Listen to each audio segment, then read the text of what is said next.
All right, what's going on, guys?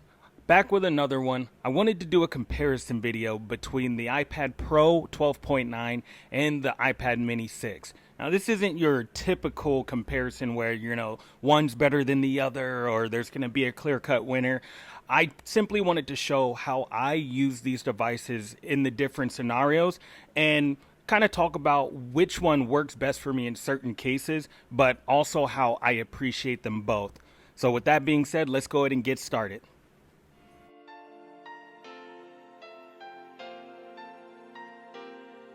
All right, want to take a second and talk to you about a really awesome company by the name of Moft. Now, in a lot of my videos, probably the past at least 5 videos of mine, I've been showcasing just a couple of their accessories that they have on their website. They have plenty of other things as well. I think they are really awesome. Once again, it's one of those things where you can kind of spruce up your workspace, but have such a minimal but useful aesthetic. And the nice thing about it is their accessories are made for you to take with you. So you can go from working at home to a coffee shop or to a park if you want to kind of get mobile with it and kind of, experience the weather, whatever the case might be.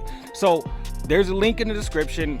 I'm gonna drop it in there. Go ahead and check out what they got on their website. Right now, they have a sale going on. It started November 1st, and you can get up to $35 off your purchases. There are so many different deals going on. It's really awesome, and this is perfect timing for you to go ahead and get your hands on some really neat, unique accessories for your work setup or for just to have and kind of use around the house or whatever the case might be. So go check them out. Link is in the description.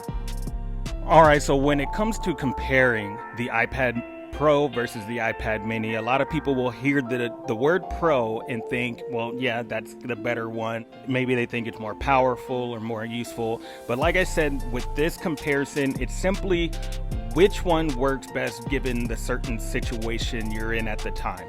All right, so there are certain things that the iPad Pro does really well, Netflix, YouTube, and also when it comes to certain games. But some of the other things don't work so well, like trying to lay on the couch and watch something, and something like this could happen.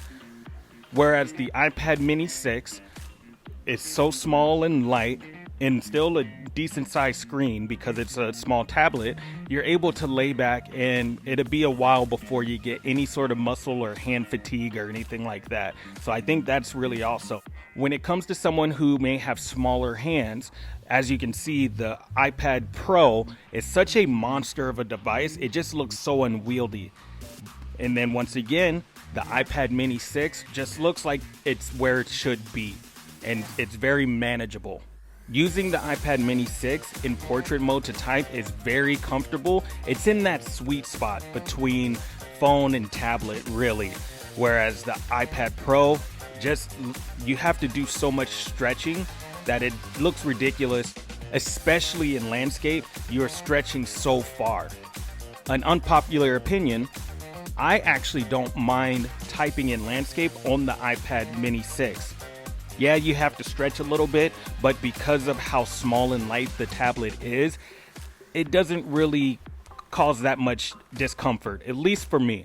If I was ever going to pit these two against each other to decide a winner, gaming is definitely one that is hard to decide, because with the iPad Mini 6, it really fits that mobile handheld gaming experience. You can do, whether it's puzzle games or something like Genshin Impact, you can carry it around with you. You can sit on the couch. You can lay in the bed. You can play it if you're a passenger in the car. And it's so easy to just hold the tablet and you can literally play any game. And yes, the screen is smaller.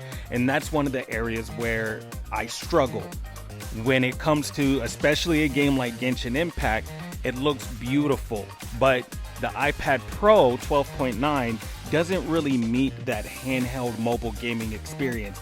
You can do it, but it's very uncomfortable because of how you have to stretch to hit certain buttons. And if you just look at the height of holding the tablet, it is such a tall tablet, even in landscape, that the weight starts to kick in towards the top, and then you get the hand fatigue and the fingers start to get weak and things like that.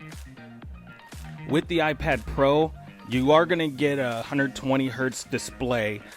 For average people, they might not understand what that means, but pretty much it just means when you're using the display, it's going to be very, very smooth in comparison to the iPad mini 6 that has a 60 hertz. But truth be told, that's not something, even me as a techie, it doesn't bother me. The screen on the iPad mini works perfectly fine. The jelly scroll, I don't really care about that because the functionality of the tablet's still spot on for me. So minor things like the slower refresh rate in a screen, I don't really care about, and most average people who aren't really big into technology like that, they're not going to care either. One nice thing about having these two tablets is the way that I can use the Apple Pencil between the two. Just a quick couple of seconds placing it on top of one will sync it to that one, then I can use it for whatever I need. And then when I want to switch back, I'm able to just place it on the top of the other one, let it sync up in a second or two, and then I can go about my business. So that is something that's really neat. Like I stated at the beginning of the video, this wasn't about a winner or a loser, just a couple of scenarios and how I use them in, where I find one to be more convenient or enjoyable than the other. So yeah, with the iPad Pro 12.9, I got it over here recording my audio. It is very nice to consume media. It's a tablet you want to prop it up more so than hold it. I mean, it does feel nice and it's a thin tablet, but especially if you have it in a case, you definitely want to just prop it up somewhere and watch, movies or YouTube, or even connect a controller and play games on it. It does those perfectly fine, and it's really immersive and enjoyable because of the big display.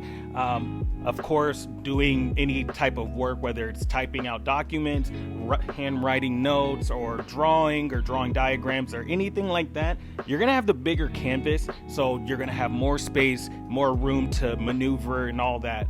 So it is a really nice tablet.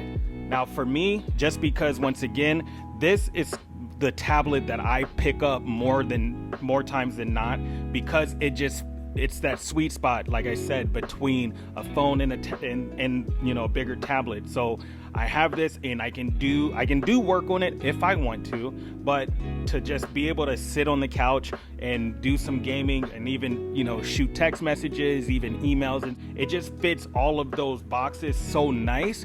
But there are times where I find myself missing just how big the iPad Pro's display is. So more times than not, I will grab this one. Every so often, I will grab the bigger one, especially when I want to consume media. So iPad mini 6, quick note-taking, playing games, FaceTime, bringing it around everywhere.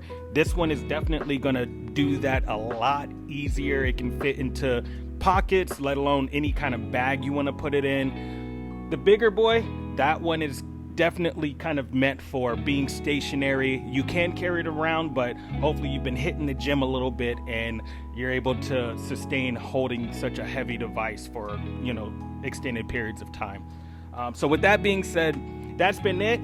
Chime in the comments. Let me know what you guys think. Would you gravitate towards the smaller tablet more often, or do you prefer the huge display and you want all of that 120 hertz goodness?